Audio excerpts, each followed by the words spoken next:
Walcott. Chapter 21. Laurie Makes Mischief and Joe Makes Peace. Joe's face was a study next day, for the secret rather weighed upon her, and she found it hard not to look mysterious and important. Meg observed it, but did not trouble herself to make inquiries, for she had learned that the best way to manage Joe was by the law of contraries, so she felt sure of being told everything if she did not ask. She was rather surprised, therefore, when the silence remained unbroken, and Joe assumed a patronizing air which decidedly aggravated Meg, who in turn assumed an air of dignified reserve and devoted herself to her mother.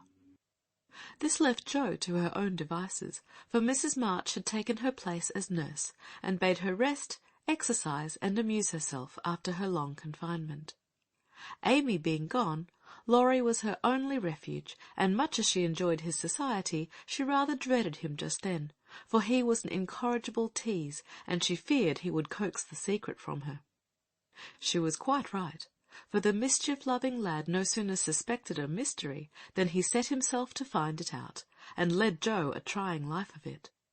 He wheedled, bribed, ridiculed, threatened, and scolded, affected indifference that he might surprise the truth from her, declared he knew, then that he didn't care, and at last, by dint of perseverance, he satisfied himself that it concerned Meg and Mr. Brooke. Feeling indignant that he was not taken into his tutor's confidence, he set his wits to work to devise some proper retaliation for the slight. Meg, meanwhile, had apparently forgotten the matter, and was absorbed in preparations for her father's return. But all of a sudden a change seemed to come over her, and for a day or two she was quite unlike herself. She started when spoken to, blushed when looked at, was very quiet, and sat over her sewing with a timid, troubled look on her face. To her mother's inquiries she answered that she was quite well, and Joe's she silenced by begging to be let alone. She feels it in the air, love I mean, and she's going very fast. She's got most of the symptoms, is twittery and cross, doesn't eat, lies awake and mopes in corners. I caught her singing that song he gave her, and once she said, "John," as you do, and then turned as red as a poppy. "Whatever shall we do?" said Joe, looking ready for any measures, however violent. "Nothing but wait. Let her alone. Be kind and patient, and father's coming will settle everything," replied her mother. "Here's a note to you, Meg, all sealed up. How odd! Teddy never seals mine," said Joe next day, as she distributed the contents of the little post-office. Mrs. March and Joe were deep in their own affairs, when a sound from Meg made them look up to see her staring at her note with a frightened face. "My child, what is it?" cried her mother, running to her, while Joe tried to take the paper which had done the mischief. "It's all a mistake. He didn't send it. Oh, Joe, how could you do it?" And Meg hid her face in her hands, crying as if her heart were quite broken. "Me? I've done nothing. What's she talking about?" cried Joe, bewildered. Meg's mild eyes kindled with anger as she pulled a crumpled note from her pocket and threw it at Joe, saying reproachfully, "You wrote it, and that bad boy helped you. How could you be so rude, so mean, and cruel to us both?" Joe hardly heard her, for she and her mother were reading the note, which was written in a peculiar hand. "My dearest Margaret, I can no longer restrain my passion, and must know my fate before I return. I dare not tell your parents yet, but I think they would consent if they knew we adored one another. Mr. Lawrence will help me to some good place, and then, my sweet girl, you will make me happy. I implore you to say nothing to your family yet, but to send one word of hope, through Laurie, to your devoted John." "Oh, the little villain! That's the way he meant to pay me for keeping my word to mother. I'll give him a hearty scolding, and bring him over to beg pardon," cried Joe, burning to execute immediate justice. But her mother held her back, saying, with a look she seldom wore, "Stop, Joe. You must clear yourself first. You have played so many pranks that I'm afraid that you have had a hand in this."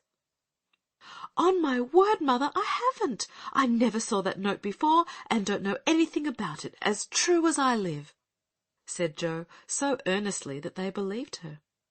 "If I had taken part in it, I'd have done it better than this, and have written a sensible note.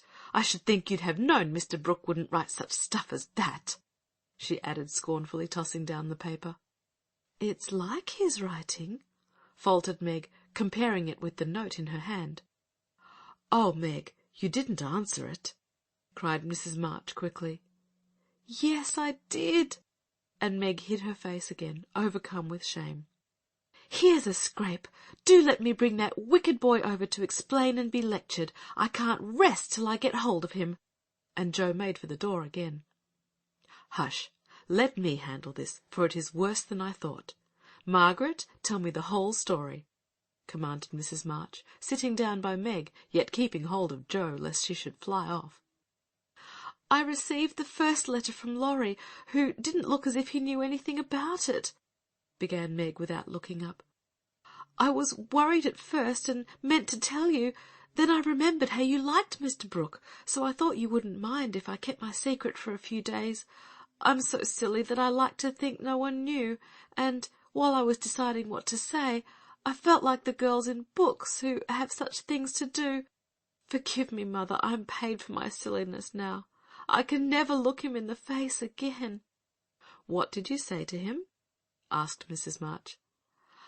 "I only said I was too young to do anything about it yet, that I didn't wish to have secrets from you, and he must speak to Father.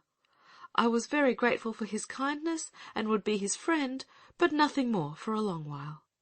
Mrs. March smiled as if well pleased, and Jo clapped her hands, exclaiming with a laugh, "You are almost equal to Caroline Percy, who was a pattern of prudence. Tell on, Meg, what did he say to that?" "He writes in a very different way entirely, telling me that he never sent any love letter at all, and is very sorry that my roguish sister Jo should take liberties with our names. It's very kind and respectful, but think how dreadful for me." Meg leaned against her mother, looking the image of despair, and Jo tramped about the room calling Laurie names. All of a sudden she stopped, caught up the two notes, and after looking at them closely, said decidedly, "I don't believe Brooke ever saw either of these letters. Teddy wrote both, and keeps yours to crow over me because I wouldn't tell him my secret." "Don't have any secrets, Jo. Tell it to Mother and keep out of trouble, as I should have done," said Meg warningly. "Bless you, child, Mother told me." "That will do, Jo. I'll comfort Meg while you go and get Laurie. I shall sift the matter to the bottom and put a stop to such pranks at once." Away ran Jo, and Mrs. March gently told Meg Mr. Brooke's real feelings. "Now, dear, what are your own? Do you love him enough to wait till he can make a home for you, or will you keep yourself quite free for the present?" "I've been so scared and worried. I don't want to have anything to do with lovers for a long while, perhaps never," answered Meg petulantly. "If John doesn't know anything about this nonsense, don't tell him. And make Laurie and Jo hold their tongues. I won't be deceived and plagued and made a fool of. It's a shame." Seeing Meg's usually gentle temper was roused, and her pride hurt by this mischievous joke, Mrs. March soothed her by promises of entire silence and great discretion for the future. The instant Laurie's step was heard in the hall, Meg fled into the study, and Mrs. March received the culprit alone. Jo had not told him why he was wanted, fearing he wouldn't come. But he knew the minute he saw Mrs. March's face, and stood twirling his hat with a guilty air which convicted him at once. Jo was dismissed, but chose to march up and down the hall like a sentinel, having some fear that the prisoner might bolt. The sound of voices in the parlour rose and fell for half an hour, but what happened during the interview the girls never knew. When they were called in, Laurie was standing by their mother with such a penitent face that Jo forgave him on the spot, but did not think it wise to betray the fact. Meg received his humble apology, and was much comforted by the assurance that Brooke knew nothing of the joke. "I'll never tell him to my dying day. Wild horses shan't drag it out of me, so you'll forgive me, Meg, and I'll do anything to show how out and out sorry I am," he added, looking very much ashamed of himself. I'll try, but it was a very ungentlemanly thing to do. I didn't think you could be so sly and malicious, Laurie," replied Meg, trying to hide her maidenly confusion under a gravely reproachful air. "It was altogether abominable, and I don't deserve to be spoken to for a month, but you will, though, won't you?" And Laurie folded his hands together with such an imploring gesture, as he spoke in his irresistibly persuasive tone, that it was impossible to frown upon him in spite of his scandalous behaviour. Meg pardoned him, and Mrs. March's grave face relaxed, in spite of her efforts to keep sober, when she heard him declare that he would atone for his sins by all sorts of penances, and debase himself like a worm before the injured damsel. Jo stood aloof meanwhile, trying to harden her heart against him, and succeeding only in primming up her face into an expression of entire disapprobation. Laurie looked at her once or twice, but as she showed no sign of relenting, he felt injured, and turned his back upon her till the others were done with him, when he made her a low bow and walked off without a word. As soon as he had gone, she wished she had been more forgiving, and when Meg and her mother went upstairs, she felt lonely and longed for Teddy. After resisting for some time, she yielded to the impulse, and, armed with a book to return, went over to the big house. "Is Mr. Lawrence in?" asked Jo of a housemaid who was coming downstairs. "Yes, miss, but I don't believe he's seeable just yet." "Why not? Is he ill?" "La, no, miss, but he's had a scene with Mr. Laurie, who is in one of his tantrums about something, which vexes the old gentleman, so I durstn't go nigh him." "Where is Laurie?" "Shut up in his room, and he won't answer, though I've been a-tapping. I don't know what's to become of the dinner, for it's ready, and there's no one to eat it." "I'll go up and see what the matter is. I'm not afraid of either of them."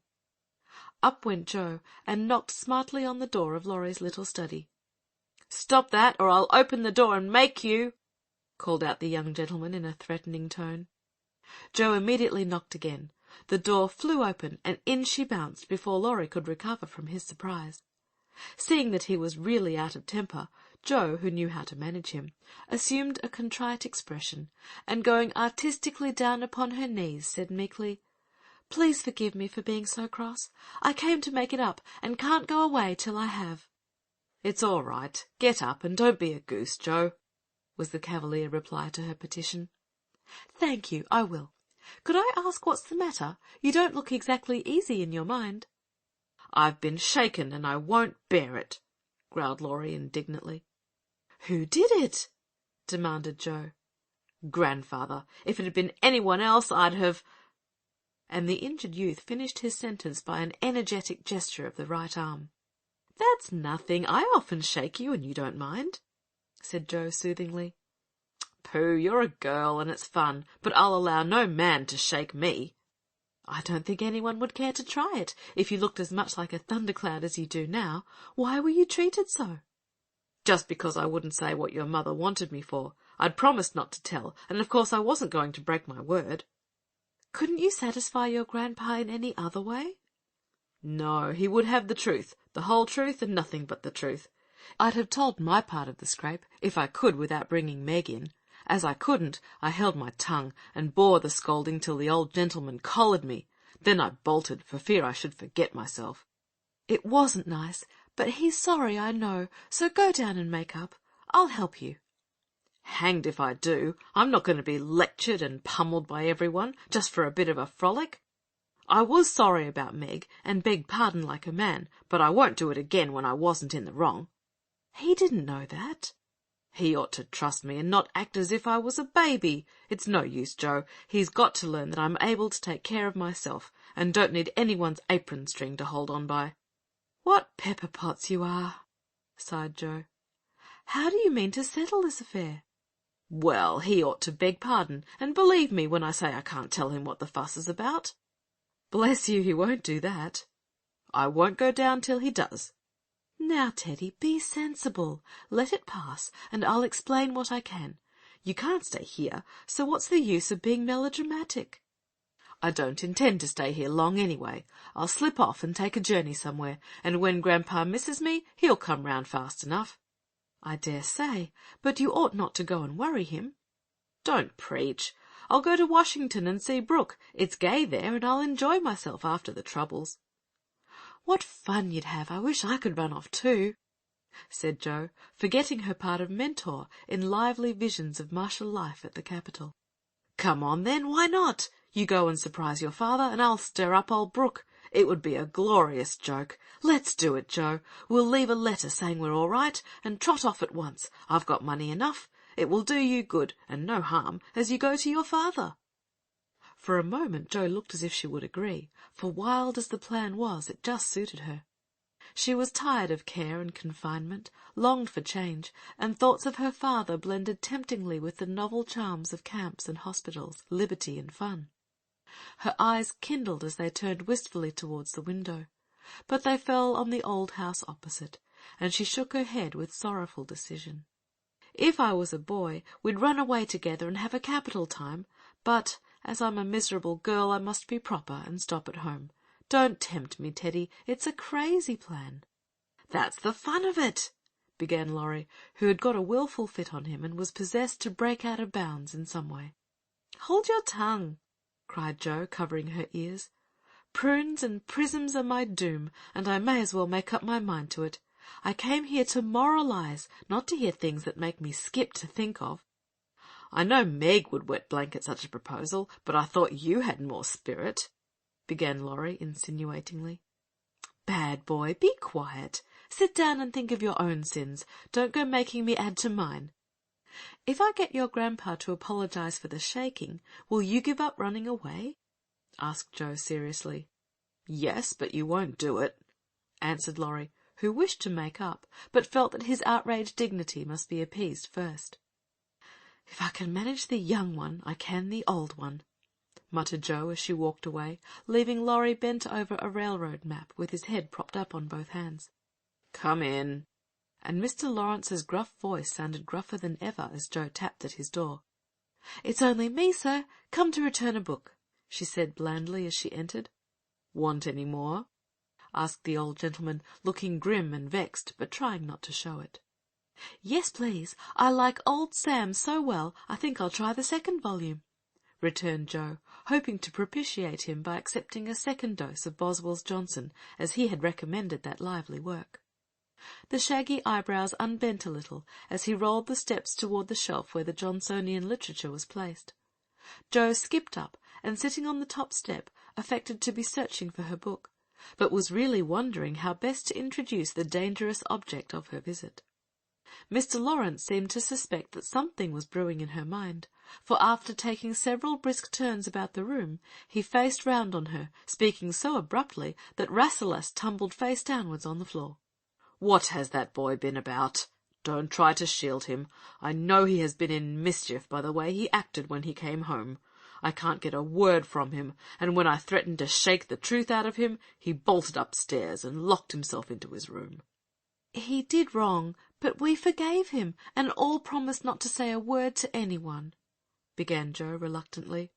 "That won't do. He shall not shelter himself behind a promise from you soft-hearted girls. If he's done anything amiss, he shall confess, beg pardon, and be punished. Out with it, Jo. I won't be kept in the dark." Mr. Lawrence looked so alarming and spoke so sharply that Jo would gladly have run away if she could, but she was perched aloft on the steps, and he stood at the foot, a lion in the path, so she had to stay and brave it out. "Indeed, sir, I cannot tell. Mother forbade it. Laurie has confessed, asked pardon, and been punished quite enough. We don't keep silence to shield him, but someone else, and it will make more trouble if you interfere. Please don't. It was partly my fault, but it's all right now, so let's forget it and talk about the Rambler or something pleasant." "Hang the Rambler. Come down and give me your word that this harum-scarum boy of mine hasn't done anything ungrateful or impertinent. If he has, after all your kindness to him, I'll thrash him with my own hands." The threat sounded awful, but did not alarm Jo, for she knew the irascible old gentleman would never lift a hand against his grandson, whatever he might say to the contrary. She obediently descended, and made as light of the prank as she could, without betraying Meg or forgetting the truth. Well, if the boy held his tongue because he promised, and not from obstinacy, I'll forgive him. He's a stubborn fellow and hard to manage." said Mr. Lawrence, rubbing up his hair till it looked as if he had been out in a gale, and smoothing the frown from his brow with an air of relief.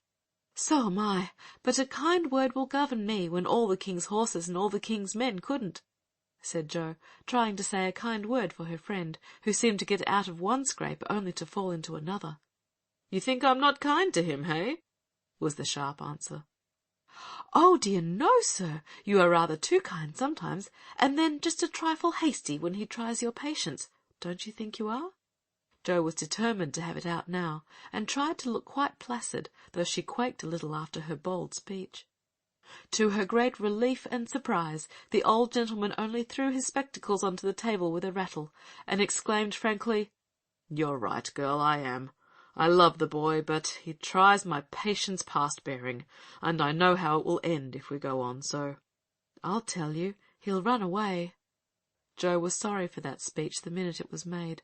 She meant to warn him that Laurie would not bear much restraint, and hoped he would be more forbearing with the lad. Mr. Lawrence's ruddy face changed suddenly, and he sat down, with a troubled glance at the picture of a handsome man which hung over his table. It was Laurie's father, who had run away in his youth, and married against the imperious old man's will. Jo fancied he remembered and regretted the past, and she wished she had held her tongue.